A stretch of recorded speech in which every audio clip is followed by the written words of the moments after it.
Timmy12, and in this video we're going to do the assembly and getting ready to fit into the Trophy 3.5 the ARNE 21 Nitro engine. Here it is, arrived today, and this is the 21 ARNE slide carb 21 ARNE engine. And let us get it out of the box, and you can see it's packed nicely. Later on I will do a review of this engine, but until now it's looking very sweet. Okay, so in order to assemble the engine, all we need is a few pairs of pliers, and we need some 2.5mm hex wrench, flat end screwdriver, piston locker tool if you can get hold of one, very handy, and a 4-way cross wrench.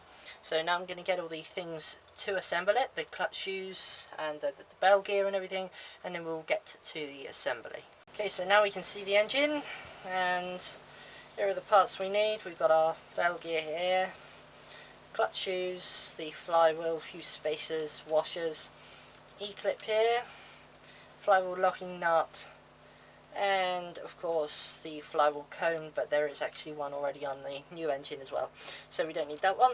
But actually you do have to buy these things separately, but obviously if you're replacing your engine, then the ones from your previous engine are going to fit. So first thing we need to do is to take our flywheel and make sure you've already installed, if it's not on there already, the flywheel cone. So now I'm just going to slide the flywheel on. As you can see it, okay, on there, and it's a little bit loose, so I'm just going to possibly use a washer on this one. So we'll take one of the bigger washers and put it over this way, and okay, there you go, that's much better. Once this one is on, we can take our flywheel locking nut, and you can see that one side of it actually has the ridge here for the E-clip, and this side needs to face upwards. So slide this one onto the shaft. First I need to remove this one, the screw. Slide this one onto the shaft and tighten it. Tighten it by hand first, okay? And actually once it's tight by hand, this is when you can go ahead and put in your piston locking tool. First set the piston to bottom dead center, meaning when the piston is at the bottom, and now put the piston locking tool inside, and this will enable you to tighten things up properly without the flywheel moving. Okay, and you can see it. Now take your 4-way wrench, and it's this size here I believe, and all you need to do now is tighten. So get a grip and just tighten this one. Ready? And that's tight. Is this one tight? I reckon that's tight. Make sure, if you want to, you can also use thread lock or Loctite, but personally I don't actually bother with these because usually this part of the engine isn't open to loads of vibration, so usually I don't bother with that. Alright, so now this one's on here, you can see it. Now next thing to do is install the clutch shoes. If you're using 2-piece clutch shoe like this one, then it is much easier for you. You do not need clutch shoe removal tool. If you're going to use a 3-shoe clutch shoe, then you're going to need a shoe removal tool. But with this one, it's as easy as that. Because they're already set, you can simply just slide them on. Now, next thing might be a bit more of a pain. We have the E-clip here to actually secure on the clutch shoes. So these things are a pain in the arse, and they really get on top of me.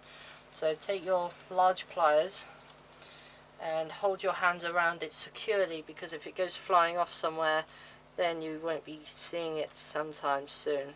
Okay, so I paused the video to stop any embarrassment, but actually I got it on. It was only a few seconds ago that I paused the video, so it's very simple. And now this one is done, all we need to do now is install one bearing. Okay, And the next thing to do is put in the bell gear. Okay, as you can see it. Now this is where you can notice the gap. That means we've actually got a bit too much there, so now you need to use some shims or some spacers.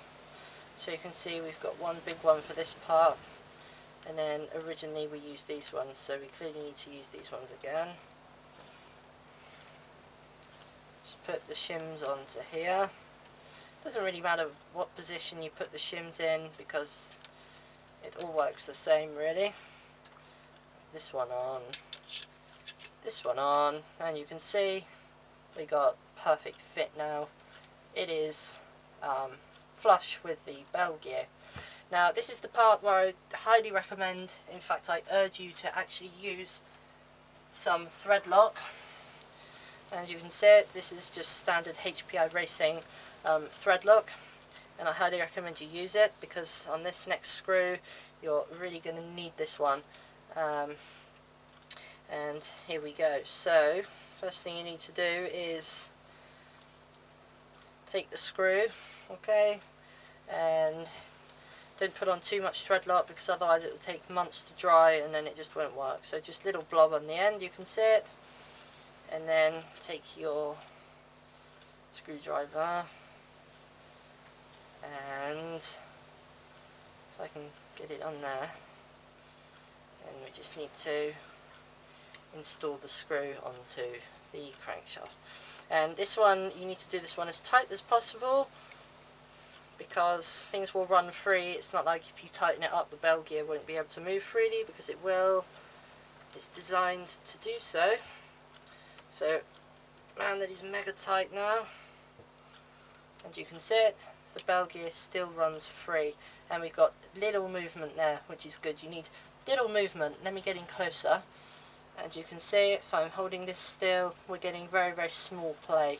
If you've got too much play, then it means you need to shim the engine slightly more, and if you haven't got any at all, then it's not the end of the world, but I do recommend that you perhaps remove some shims or use a different bell gear that fits slightly better, because having just a little bit of play is always a brilliant idea.